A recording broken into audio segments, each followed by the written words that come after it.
свидетелем создания и созидания.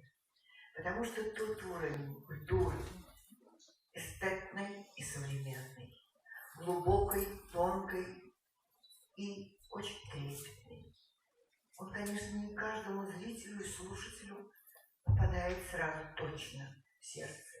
Но благодаря тем талантливым исполнителям, которых Алексей аккумулирует в фестивале уже, которому 12 лет, фестиваль «Подросток», фестиваль «Юг» и фестиваль «Зря».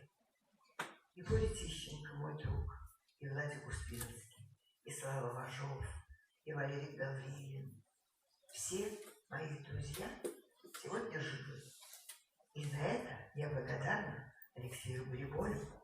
И сейчас я увидела неожиданно в программе, что Леша сделал мне сюрприз вместе с замечательной Юлечкой Карпачевой.